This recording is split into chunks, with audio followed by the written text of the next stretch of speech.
तो आप लोग जो है ये बताइए कि कैपेसिटर का यूनिट क्या होता है। कैपेसिटर का यूनिट बता दीजिए। हम्म। फेराड। फेराड। फेराड में क्या करेंगे? मतलब कैपेसिटर को फेराड का मतलब क्या समझ रहे हैं? फेराड का एक्चुअल डिफिनीशन क्या है? फेराड कब पॉसिबल?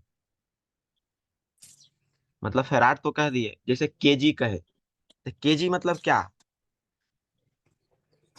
10 100 ग्राम बराबर 1 केजी। मतलब 10 100 ग्राम बराबर 1 केजी होता है। जी। तो फेराड का एक्चुअल मीनिंग क्या होता है? फेराड फेराड मतलब कि क्यों हम फेराड को कैसे समझेंगे कि इसमें क्या होगा जो 1 फेराड होगा? 1 फेराड का एक्चुअल, जैसे फेराड का एक्चुअल डिफिनीशन क्या होता है? पता है कि नहीं को कि हम 1000 डायरेक्टली? हाँ। 1000 माइक्रो फैराड बराबर 1 फैराड। 1000 माइक्रो फेराड बराबर 1 फेराड। एक तो फैराड। वन बिल्कुल फैराड। बिल्कुल बिल्कुल। लेकिन अब फेराड एक्चुअल में हम फेराड जो होता है, जैसे कहते हैं कि फेराड, तो फेराड कैसे समझेंगे कि ये फेराड हो गया? जैसे जैसे मतलब हमारे कहने का मतलब समझिए कि हम micro farad, pico farad, nano farad, ये फेराड है। लेकिन हम कैसे समझेंगे कि ये फेराड हो गया? मतलब ये रूल को फॉलो करेगा तब यहाँ पर फेराड डालना पड़ेगा। तो फेराड का डिफिनीशन होता है, कोई को पता है?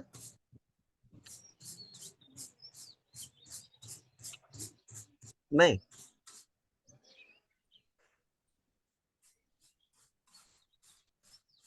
नहीं नहीं पता है। सर।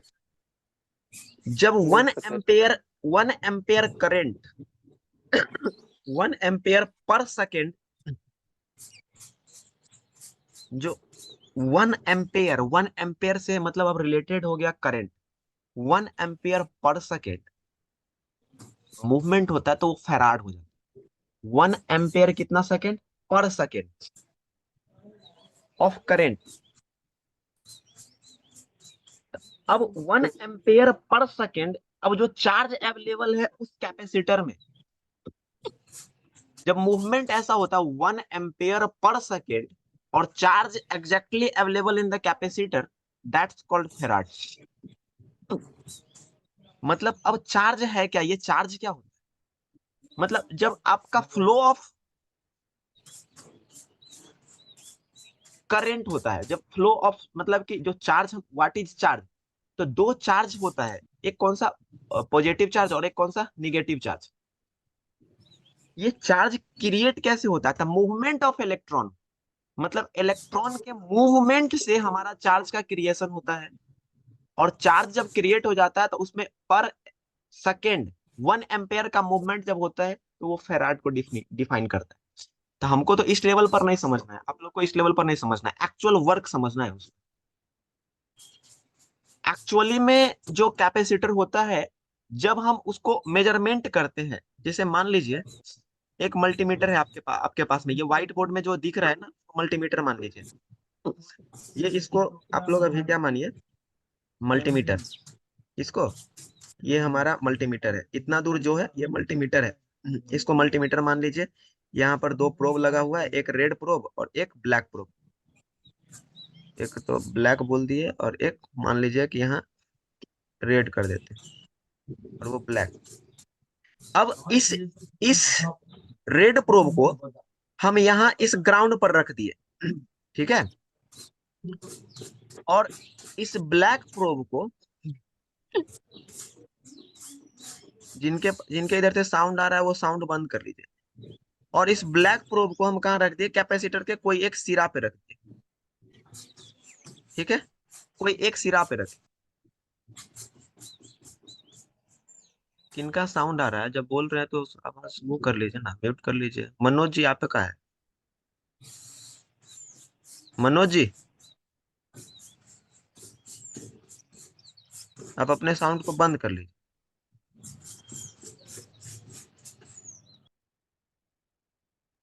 लग रहा है क्लास ज्वाइन करके चले गए हैं तो। रिकॉर्डिंग में डालें। हो गया, हो गया, बंद हो गया। अब यही चीज एक कैपेसिटर पर, तो आप तो रेड प्रोब को कहाँ कर दिए, ग्राउंड पर।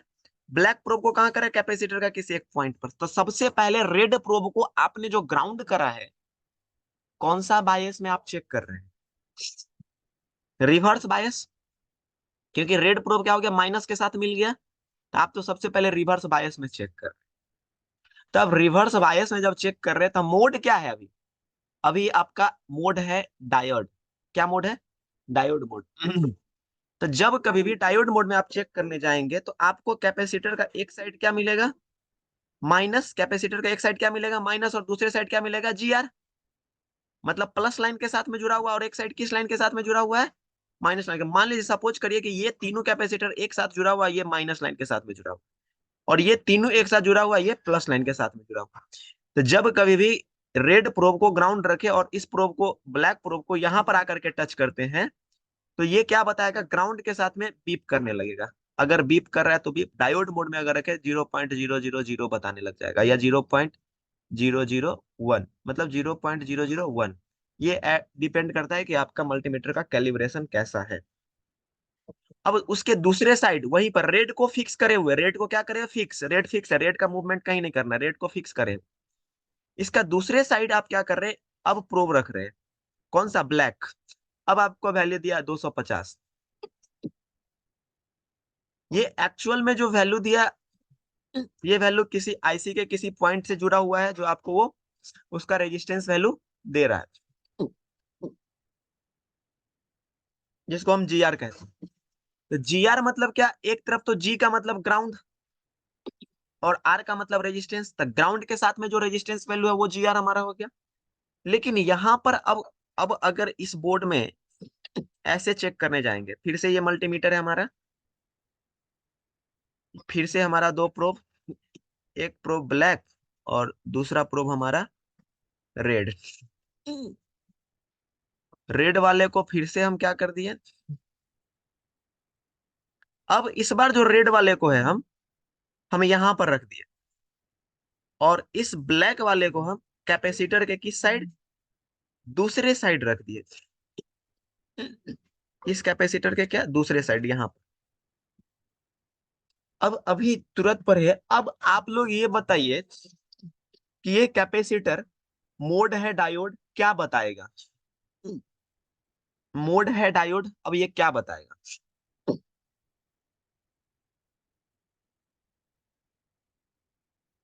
बोलिए,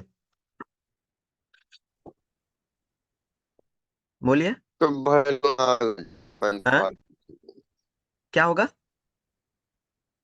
0.52 वैल्यू आएगा फाइव में। आपका आवाज क्लियर नहीं रहा, क्या आवाज क्लियर करिए, और दूसरे लोग बताइए।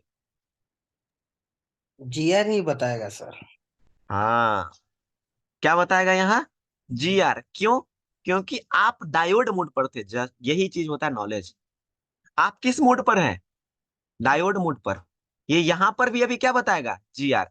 लेकिन अब आपके मल्टीमीटर का जो रोटेटरी है, रोटेटरी अब डायोड मोड पर था, अब इस रोटेटरी को घुमा करके हम कहाँ कर रहे हैं, फेराड मोड पर। मान लीजिए कि रोटेटरी घुमाए, फेराड मोड पर कर दिए, या यहाँ पर सेलेक्ट करने का जो है उसको प्रेस करके यहाँ पर क्या, फेराड मोड कर दिए। अब अगर यही चीज को ऐसे मेजरमेंट करेंगे, तब ये क्या बताएगा, तब क्या बताएगा, बोलिए। कैपेसिटर की वैल्यू फेराड बताएगा सर। हाँ, अब एक्चुअल में कैपेसिटर का वैल्यू बताए। अब जितना वैल्यू होगा वो उतना वैल्यू क्या कर देगा, बता देगा। लेकिन अगर ये लगातार कैपेसिटर है, ये कंटिन्यूअसली कैपेसिटर, ये दो कंटिन्यूअसली कैपेसिटर है, एक को माइनस बोल दीजिए और एक को प्लस बोल दीजिए, क्योंकि लाइन तो माइनस और प्लस के बीच में जुड़ा हुआ है, जबकि कैपेसिटर का कोई पोल नहीं है।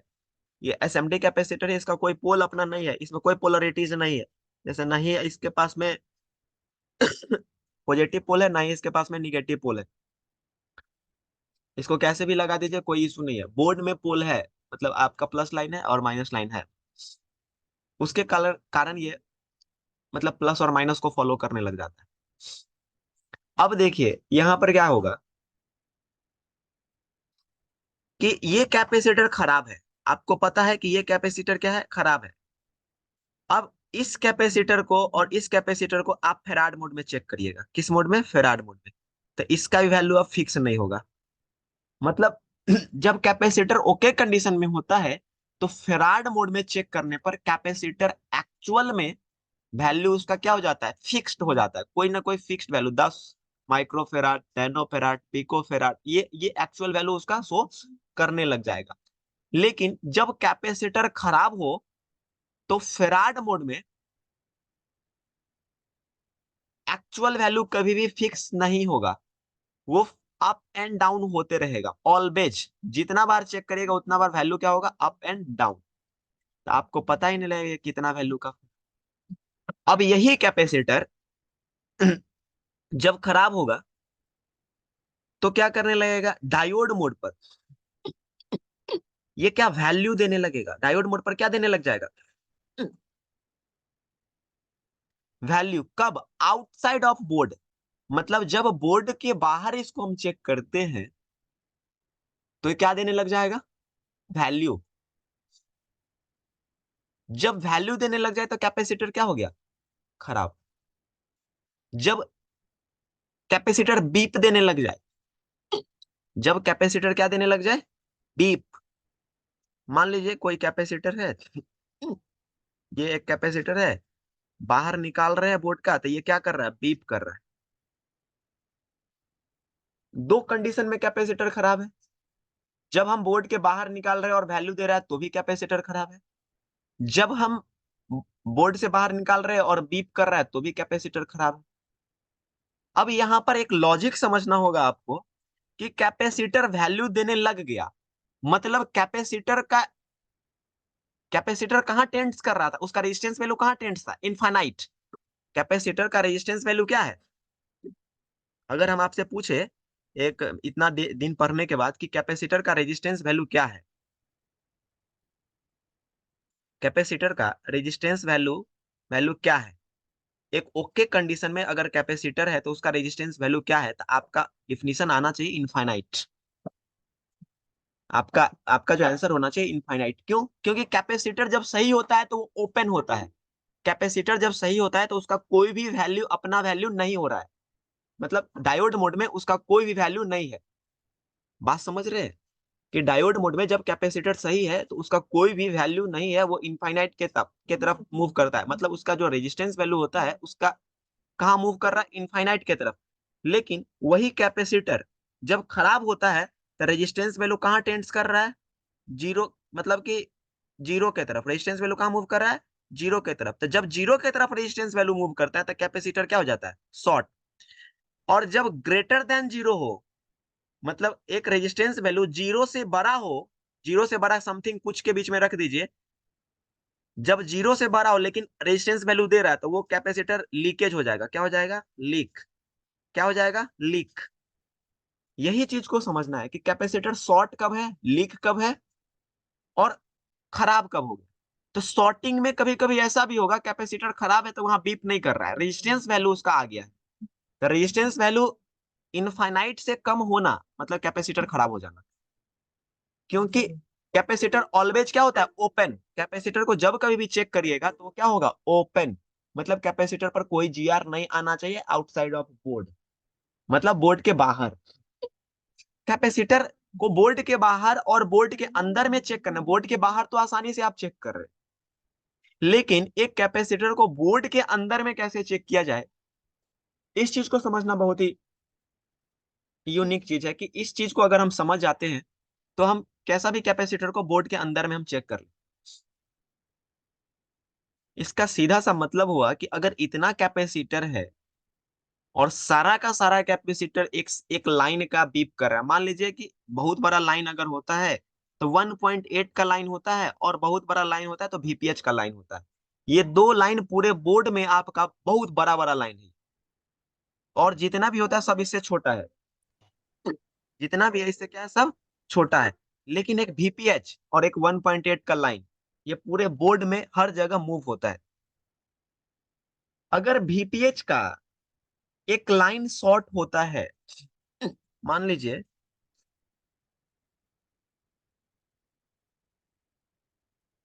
कि कोई वीपीएच का लाइन है, मतलब जहां जहां हम डॉट लगा रहे हैं वो समझ लीजिएगा कि वीपीएच है, जहां जहां डॉट लगा रहे हैं।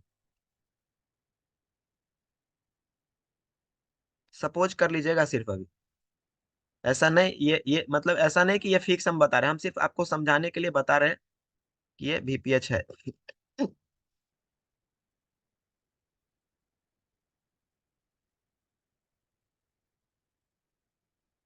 हम डॉट डॉट लगा दे रहे हैं, इससे आपको समझ में आ जाए कि हाँ ये वीपीएच है।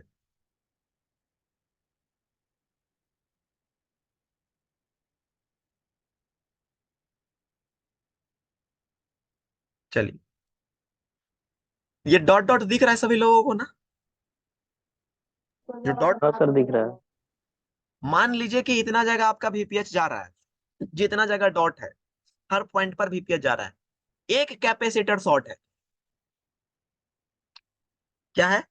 एक कैपेसिटर वहां पर क्या हो गया, शॉर्ट हो गया। तो अब जो प्रोसेस है, अगर हम एक एक कैपेसिटर को निकाल ले तो फिर ये प्रोसेस तो सही नहीं है। क्या है, ये प्रोसेस तो सही नहीं है। एक एक कैपेसिटर अगर निकालने चले तो भैया मालूम चलेगा कि बोर्ड भी खराब हो गया, जो आईसी पर हिट लगा वो उसके कारण आईसी भी खराब हो गया, और मेहनत भी बहुत ज्यादा, तो एक मोबाइल बनाने में कम से कम 2-3 घंटा लग जाएगा। तो इसका एक प्रोसेस है कि आपको इतना पता होना चाहिए कि ये वोल्ट कितना लाइन, मतलब कितना वोल्ट वाला लाइन है। आपको क्या पता होना चाहिए कि कितना वोल्टेज वाला ये लाइन है, ये पता हमको होना चाहिए। तो मान लीजिए आपने अभी, हमने अभी कहा कि वीपीएच का लाइन है। क्या है? वीपीएच का लाइन। तो वीपीएच हमको पता है कि 2.9 से लेकर के 4.2 तक जा रहा है, मतलब पहले जब हम भी पढ़ाते 3.7, तो लेकिन लेटेस्ट सेट में 2.9 कर दिया है। इसीलिए 2.9 से लेकर के हम कितना तक, 4.2 तक। तो हम इसमें वोल्टेज देना शुरू करेंगे। क्या करेंगे? वोल्ट देना शुरू करेंगे। जब हम वोल्टेज दिए, तो अभी आपका एक डिफिनीशन कहे थे हम, कि जब किसी भी कैपेसिटर का resistance value resistance value tends करता है कहाँ, जीरो के तरफ। अगर रेजिस्टेंस वैल्यू जीरो, इसका मतलब ग्राउंड। बात समझिए, किसी भी चीज का रेजिस्टेंस वैल्यू अगर जीरो हो जाता है तो इसका मतलब आपस में वो शॉर्ट कर रहे हैं। लगाओ चार्ज। समझे? रेजिस्टेंस वैल्यू अगर किसी भी चीज का जीरो हो रहा है, इसका मतलब वो ग्राउंड हो गया। अब कैपेसिटर कहाँ गया? कैपेसिटर का जो रेजिस्टेंस वैल्यू था वो जीरो की तरफ मूव किया। जब ये जीरो की तरफ मूव कर रहा है, यहां बहुत ध्यान से समझिएगा, जब कैपेसिटर का वैल्यू जीरो की तरफ मूव कर रहा है, इसका मतलब वो ग्राउंड हुआ है। और जब प्लस और माइनस किसी भी वायर को एम्पेयर हाई करके जब हम सटाते हैं तो वो गर्म होता है, वायर ही गर्म होता है। किसी भी वायर को क्या करते हैं, अगर हम एम्पेयर को हाई कर दे, अपना बूट केबल को ले लीजिएगा, एम्पेयर 5 एम्पेयर रख दीजिएगा, वोल्ट 4 रखिएगा, दोनों वायर को सटा के देखिएगा, आपका वायर क्या हो जाएगा, गर्म। क्यों? क्योंकि वो प्लस और माइनस एक दूसरे के साथ क्या हो गया, कनेक्टेड। प्लस और माइनस क्या हो गया, एक दूसरे के साथ कनेक्टेड था। अब क्या होगा कि जो कैपेसिटर माइनस के साथ में कनेक्टेड हुआ होगा, वो कैपेसिटर क्या हो जाएगा, हीट हो जाएगा। मतलब इसमें कोई बहुत बड़ा तोप नहीं मारना था, मतलब तोप ऐसा था कि ग्राउंड के साथ में जिस कैपेसिटर का रेजिस्टेंस वैल्यू जीरो की तरफ टेंड्स किया है, वो कैपेसिटर क्या है, खराब है।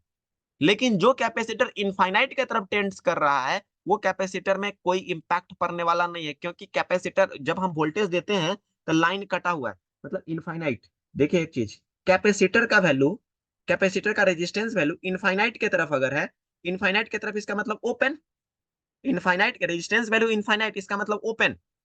अगर ओपन है तो ये यहाँ पर लाइन ओपन है, यहाँ पर हम 4 वोल्ट डाल दिए, यहाँ पर हम क्या डाल दिए, 4 वोल्ट डाल दिए। 4 वोल्ट जब डाले हम, तो ओपन है, तो वहां पर डालने पर कोई इंपैक्ट पड़ने वाला है क्या, नहीं। वो ग्राउंड के तरफ मूव करेगा क्या, नहीं। ग्राउंड तो यहाँ मान लीजिए कैपेसिटर ग्राउंड की तरफ है, तो ओपन है। जब ये रेजिस्टेंस वैल्यू ओपन है तो यहाँ से ये वापस हो जाएगा, जब हम वोल्ट डाल रहे हैं यहाँ से ये रिटर्न वापस, फिर दूसरे को पकड़ेगा ये। अब ये वहीं जाकर के टच करेगा जहां पर रेजिस्टेंस वैल्यू क्या है, लो है, मतलब ग्राउंड को टेंड्स कर रहा है, मतलब जीरो को टेंड्स कर रहा है।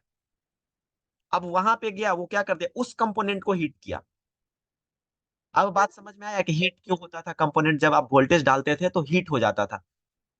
तब अब हीट कैसे पता करेंगे? कोई ऐसा मैकेनिक जिसके पास में बेचारा नया नया मैकेनिक है, फ्रेशर है, कोई आइडिया उसको नहीं है, वो गलती से उसमें वोल्टेज डाल दिया, और पहले से ही वो जो कैपेसिटर था वो क्या हो गया, ग्राउंड को पूरा प्रॉपर तरीका से अब टच कर गया। अब आपका क्या होगा कि आपका एम्पेयर पूरा 5 का 5 एम्पेयर कंज्यूम होगा, लेकिन कोई भी कंपोनेंट हीट नहीं होगा। क्यों? क्योंकि डायरेक्टली टेंड्स टू कहां कर गया, जीरो। मतलब जो हल्का सा जो टेंड्स होना चाहिए, प्लस और माइनस के बीच में जो शॉर्ट होना चाहिए, वो डायरेक्टली प्लस क्या बन गया, निगेटिव। एक कैपेसिटर का जो प्लस लाइन था वो डायरेक्टली क्या हो गया, निगेटिव। तो जैसे ही हम डाल रहे, हीट हो नहीं रहा, क्योंकि बोर्ड का एरिया, ग्राउंड एरिया बहुत बड़ा है। अब जितना हम एम्पेयर डाल रहे हैं वहां पर हीट होने का कोई चांसेस नहीं है, क्योंकि 5 एम्पेयर, ये 5 एम्पेयर बोर्ड का कैपेबिलिटी इतना ग्राउंड है कि 5 एम्पेयर वो हीट नहीं हो पाएगा। अब क्या होगा भाई? कोई ऐसा मैकेनिक था, वो तो कर दिया, हमारे पास मोबाइल बनने के लिए आया कि भाई ये तो शॉर्ट है, जब हम डाल रहे हैं तो शॉर्टिंग पता चल रहा है, लेकिन कंपोनेंट अब हीट नहीं हो रहा है, जबकि कैपेसिटर ही डैमेज है। उस कंडीशन में आपको कुछ नहीं करना है, जितना कैपेसिटर है, हर कैपेसिटर को माइक्रोस्कोप के अंडर में रख करके जूम करके प्रॉपर टेक्निक से आई स्कैन करना है। जब आप आई स्कैन करेंगे तो आपको दो चीज मिलेगा। एक तो एक ऐसा कैपेसिटर आपको मिलेगा जिसका कलर क्या रहेगा, चेंज। कलर क्या रहेगा, चेंज। और एक ऐसा कैपेसिटर आपको उसी में मिल सकता है जिसका शेप चेंज रहेगा, आकार। मतलब सारे कैपेसिटर का शेप जो है सेम दिख रहा है, लेकिन कुछ एक ऐसा कैपेसिटर है जिसका शेप फूला हुआ दिख रहा है। एक ऐसा कैपेसिटर है जिसका सारे कैपेसिटर का वहां पर रखा हुआ कलर ठीक ठाक लग रहा है, लेकिन ये जो हम जो कैपेसिटर देख रहे हैं उसका कलर चेंज है। एक ऐसा कैपेसिटर आपको दिखने को मिलेगा जब आई स्कैन करेंगे, तो कैपेसिटर सब सेम दिख रहा है, लेकिन किसी कैपेसिटर के ऊपर ब्लैक लाइनिंग चला हुआ है। उस कैपेसिटर को हम क्या समझेंगे कि भैया यही एक कैपेसिटर है जो खराब है। मतलब ये आई स्कैन तब आपको प्रॉपर स्कैन करना होगा, नहीं होता है लेंस लगा करके स्कैन करना, वो आपको वैसा तब करना पड़ेगा। तब आप किसी भी आईसी को उठाने लग जाएंगे डायरेक्टली, शॉर्ट है, आईसी उठाओ, शॉर्टिंग हटेगा, तब नहीं होने वाला है। जब प्रॉपर शॉर्ट रहे तो पहले कैप को एकदम प्रॉपर स्कैन करिए। चलिए, इतना तक में कोई भी लोग को कोई कंफ्यूजन हो ना तो पूछ लीजिए। इतना तक में कोई भी कंफ्यूजन हो तो पूछिए, और अगर कंफ्यूजन नहीं है तो फिर आगे मात्र 5 मिनट कराएंगे, अब 1.8 लाइन में बताएंगे, फिर कैपेसिटर का कल प्रॉपर्टीज बताएंगे, क्योंकि प्रॉपर्टीज तो बताए नहीं, तो प्रॉपर्टीज पढ़ाना है। प्रॉपर्टीज समझिएगा तब भी और कुछ काम आएगा समझ में कि आखिरकार कैपेसिटर लगा क्यों। तो 5 मिनट और बताएंगे, अगर किन्हीं भी लोगों को कोई प्रॉब्लम नहीं है तो मतलब आगे बढ़ेंगे, अगर प्रॉब्लम है तो उसको, उस प्रॉब्लम को पहले सॉल्यूशन करेंगे कि हाँ ये यहाँ पर ऐसा है। बोलिए, कोई लोग ऐसा है जो जिनको प्रॉब्लम है कैपेसिटर में, अभी अभी तक जितना समझे उसमें कोई प्रॉब्लम है?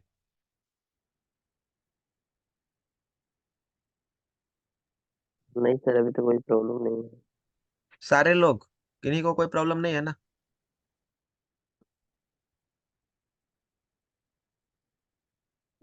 बोलिए।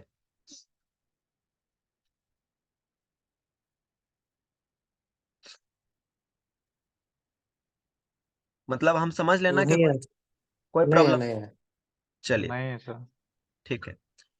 अब आपको क्या करना है कि 1.8 पर हम बात कर देते हैं, एक वोल्टेज ऐसा लेते हैं जो कि माइनर वोल्टेज है, और हम उसको उस वोल्ट पर चर्चा करते हैं, तब आपको और थोड़ा सा क्लियर होगा कि मान लीजिए कि अभी एक डॉट हम फिर से लगा रहे हैं, और वो उस डॉट का वोल्टेज कितना है, 1.8। हाँ, ये फिर से डॉट लगा दिए। मतलब हमारा मकसद ये है आपको समझाना, सॉरी, हाँ ठीक है, कोई दिक्कत। हमारा मकसद ये है कि अगर 1.8 का लाइन आपको शॉर्ट मिल गया, ये तो कॉइल है, इस पर गलती से वो हो गया है, इस पर नहीं होता है। जो मतलब कि डुअल कलर कॉइल होता है उस पर कोई वोल्टेज वोल्टेज नहीं होता।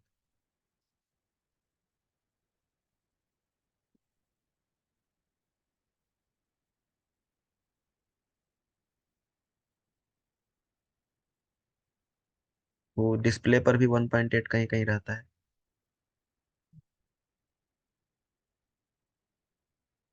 एलडीओ में भी कहीं कहीं 1.8 आपको मिल जाएगा आउटपुट लाइन में। चलिए, ये जितना भी डॉट आप देख रहे हैं ये सारा डॉट किसका है? 1.8 का। अब आपको पता चला कि भाई ये 1.8 है, 8 लाइन है। ये पता कैसे, एक्चुअल में ये पता कैसे चलता है कि ये 1.8 है, ये वीपीएच है? तो आपको इसमें थोड़ा सा प्रैक्टिस करना पड़ेगा। मतलब आपको आईसी के बारे में पता होना चाहिए, तब जा करके आपको पता चल जाता है कि ये, जब आईसी पढ़ेंगे तब पता चल जाएगा कि ये 1.8 का लाइन है, 0.1 का लाइन है, सॉरी 1.0 का लाइन है, 0.8 का लाइन है। ये जब आईसी प्रॉपर पढ़ेंगे ना सारे लोग, तो पता चल जाएगा कि कौन किसका लाइन है। तो जब 1.8 लाइन यहाँ शॉर्ट किया, अब इसमें गलती से आप 4 वोल्ट डाल देंगे तो आपका सीपीयू तक डैमेज हो जाए, क्योंकि 1.8 सीपीयू को भी अप्रोच कर रहा है, आपका एमएमसी को भी जा रहा है, आपके नेटवर्क सेक्शन को भी जा रहा है, मतलब बहुत सारे जगह वो जा रहा है 1.8। मतलब अब 1.8 है तो वोल्ट तो 1.8 ही डालना है। और 1.8 जब शॉर्ट हो रहा है तो कुछ कंडीशन में डीसी बता देगा कि शॉर्टिंग है, लेकिन कुछ कंडीशन में डीसी क्या करेगा कि बताएगा ही नहीं कि 1.8 आपका शॉर्ट। वहां पर डीसी तो आपका वी बैट वीपीएच बताए, लेकिन कुछ ऐसा मोबाइल है जो डायरेक्टली कनेक्टेड है, तो वहां पर क्या कर देगा, डीसी बता देगा कि हाँ भाई 1.8 मतलब कहीं ना कहीं शॉर्टिंग है। 1.8 तो वो लिखेगा नहीं, लेकिन जैसे लगाएगा शॉर्ट बताने लग जाएगा। उस कंडीशन में आपको क्या करना है कि अपने जो डीसी मशीन है उस डीसी मशीन को सेट करना है कहाँ पर? 1.8 वोल्ट पर। एम्पेयर कितना देना है? 5। एम्पेयर कितना देना है? 5 दीजिए, 4 दीजिए, 3 दीजिए। अब उससे क्या करिए, 1.8 के प्लस लाइन पर आप रखिए। प्लस लाइन सारे लोग जानते हैं कैसे निकालना है। दो लाइन अगर एक दूसरे के साथ में शॉर्ट कर गया, दोनों तरफ बीप कर रहा है, तो उसमें प्लस लाइन जिसका हायर रेजिस्टेंस वैल्यू होगा, एक पॉइंट भी ज्यादा है, तो वो आपका क्या है, प्लस लाइन हो जाता है। अगर डायोड मोड में नहीं पता चले तो रेजिस्टेंस मोड में चल जाइए, वहां पर जिसका रेजिस्टेंस थोड़ा सा ज्यादा मिल गया वो क्या हो जाता है, प्लस लाइन हो जाता है। ठीक है। तो ये चीज को वहां पर 1.8 लाइन को भी कैसे सॉर्ट आउट करेंगे? 1.8 को इसी तरह से सॉर्ट आउट करेंगे कि जब हम 1.8 डाले, एम्पेयर 5 कर दिए, तो जो भी कंपोनेंट होगा हीट हो जाएगा। मास्किंग करके करेंगे ये काम। क्या करेंगे? मास्किंग करके ये काम करेंगे तो हीट हो जाएगा। जैसे हीट हुआ उस कंपोनेंट को हम रिमूव। कितना बार आपको ऐसा कंडीशन मिलेगा कि हीट होने के बावजूद, कंपोनेंट रिमूव करने के बावजूद भी बोर्ड का सेम सिचुएशन है, सॉर्टिंग हटा है, 2-3 कंडीशन हो जाएगा। सॉर्टिंग तो हट गया है लेकिन माइनर लीकेज है, मतलब ऑटो रीडिंग ले रहा है। कभी कभी सॉर्टिंग तो प्रॉपर हट गया लेकिन मोबाइल का सेम कंडीशन है। कभी कभी उस जो हीट हुआ है वो कंपोनेंट के हटाने के बावजूद भी सॉर्टिंग है। इसका सीधा सा मतलब है कि उस लाइन में और कहीं ना कहीं सॉर्टिंग है, उस लाइन में और कहीं ना कहीं सॉर्टिंग है। तो 1.8 का सॉर्टिंग था, फुल शॉर्ट था, आपने कंपोनेंट हटाया। मान लीजिए 1+8 का फुल शॉर्ट था, आपका ये कंपोनेंट हिट हुआ, आप इस कंपोनेंट को हटा दिए। अब फुल शॉर्ट के बदले अब क्या हो गया, 0.030 पे ये ऑटो रीडिंग ले रहा है। ऐसा कंडीशन आप लोग के साथ में आएगा। सॉर्टिंग तो हट गया लेकिन अब जब वी बैट पर लगा रहे हैं तो ऑटो रीडिंग चला गया। ऑटो रीडिंग जाने का सीधा मतलब आप वी बैट पर अब चेक कर रहे हैं। क्या कर रहे हैं? देखिए, हम जो चीज बता रहे हैं उस चीज को एकदम नोट डाउन कर लीजिए। आपके जो मोबाइल जो भी रिपेयरिंग करते हैं ना, इतना इंप्रूव कर जाइएगा कि आपको अंदाजा भी नहीं लगेगा कि ऐसे रिपेयरिंग हो सकता है। ये यहाँ पर क्या हो गया कि ऑटो, आपने शॉर्टिंग हटाया, फुल शॉर्ट हटा दिया, हट गया, मोबाइल का सेम कंडीशन है, मोबाइल ऑन नहीं हुआ अभी तक, लेकिन वी बैट पर जब गए तो आपका ऑटो रीडिंग आ गया। ये सीधा इंडिकेट कर रहा है कि आपका 1.8 लाइन जो शॉर्ट हुआ था वो पावर को भी डैमेज किया है। चार्जिंग को डैमेज नहीं किया है, पावर को डैमेज कर दिया। वी बैट जब यहां पर दिख रहा है, वी बैट क्या दिख रहा है, 0.0030, तो आपको क्यों हम डायरेक्टली पावर क्यों बोल रहे हैं? क्योंकि 1.8 लाइन ज्यादातर केसेज में, 1.8 लाइन जब शॉर्ट हो रहा होता है तो ज्यादातर केसेज में किसको डैमेज करके जाता है? पावर को। और मात्र 30% चांस होता है जो चार्जिंग को डैमेज करता है, जब पीएमआई लगा हुआ हो। मतलब जिस भी आईसी में, पीएमआई को भी आप प्रॉपर नहीं लीजिए, जिस भी चार्जिंग आईसी में 1.8 का कनेक्शन है वो भी डैमेज हो सकता है, लेकिन कितना परसेंट चांस है उसका? ओनली एंड ओनली 20% चांस होता है।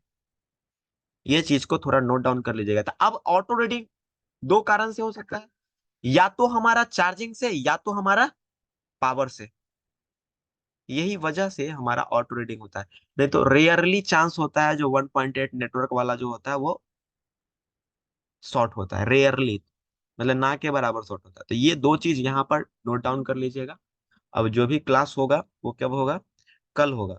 और इसमें मान लीजिए जितने भी लोग हैं उनका जो भी डेमो डेमो वाला क्लास था वो अब खत्म है। ठीक है, वो अपना पेड कर लीजिएगा, तब जा करके अब आगे क्लास कर पाएगा, नहीं तो अदरवाइज क्लास व्लास नहीं कर। ये चीज समझ में आया सारे लोगों को? हम्म, क्लियर है इसमें? जी सर जी। जी सर जी। हाँ सर। मतलब इसमें कोई किन्हीं को प्रॉब्लम नहीं है ना कि कैसे करना है ना? अब जब हम, अब आप लोग को क्या है, अभी जो थ्योरी थोड़ा चला रहे हैं ना, तो हम दुकान पर जब जाएंगे ना, जब हम काम करेंगे तो उसका वीडियो रिकॉर्ड करेंगे अब, क्योंकि रिकॉर्डिंग मस्ट है।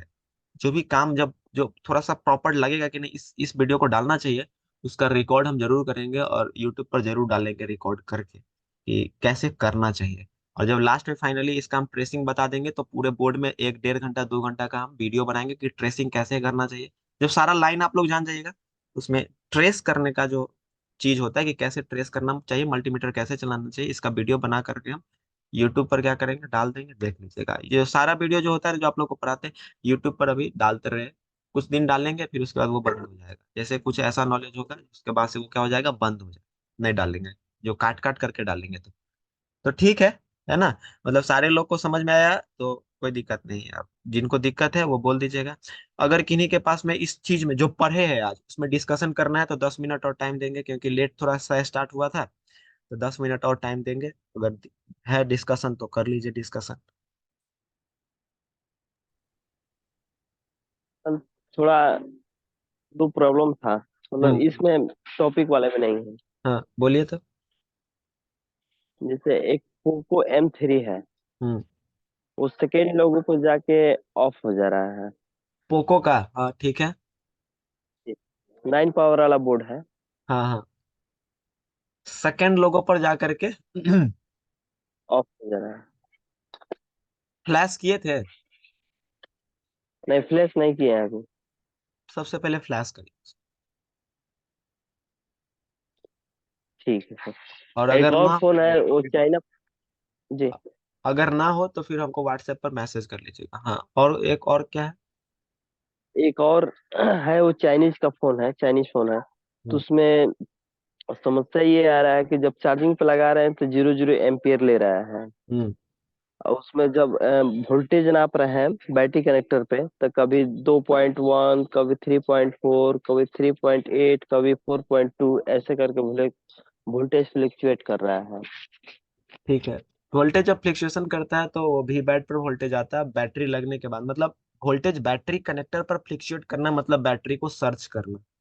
बैटरी वो क्या कर रहा है, सर्च कर जी। रहा है। लेकिन एम्पेयर आपका जी। नहीं उठा पा रहा है। तो एम्पेयर नहीं उठा पा रहा है तो उसमें सीपीयू जी। और पावर कौन सा है, पावर बताइए कौन सा लगा हुआ है? और तो नहीं देखे, कल ही आया था वो फोन। उसको पावर देख लीजिएगा और उसमें आईडी लाइन खाली चेक करिएगा। बैटरी को सर्च करने के बाद उसको ये डिटेक्ट हो रहा है कि हाँ बैटरी लगा कि नहीं, कि ऑलवेज वो सर्च कर रहा है। कभी कभी ऐसा होता है ना कि बैटरी लगा दिए तो भी सीपीयू को पता नहीं चल पाता है कि बैटरी लगा हुआ है, वो सर्च करते रहता है, तो उस कंडीशन में बैटरी तो चार्ज होगा नहीं। तो तब बैटरी का आईडी जरूर चेक कर लीजिएगा वहां पर। जैसे जब बूस्ट करके लगाते हैं बैटरी में, थोड़ा चार्ज रहता है 5-10%, उसके बाद धीरे धीरे वो बैटरी खत्म हो जाता है, गिरने लगता है। हम्म। डीसी पे लगाते हैं तो 1 से 2 बार 0.8, 0.6 ऐसे उठाता है, उसके बाद 0 0 हो जाता है।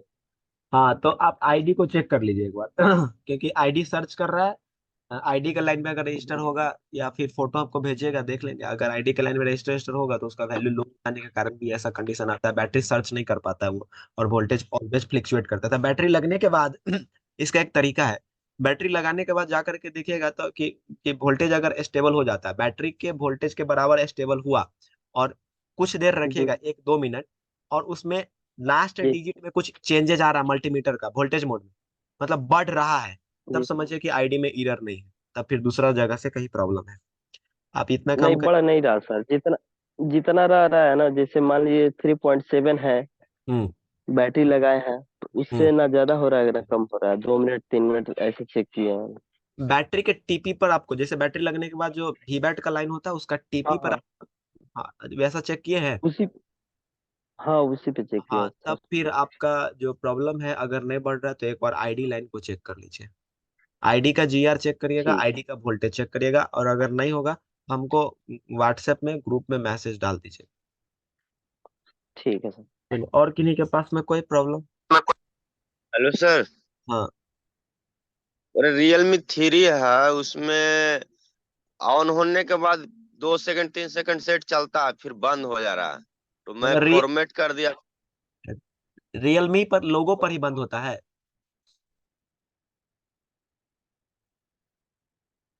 रियलमी लोगो पर ही बंद होता है या और जगह बंद? हेलो।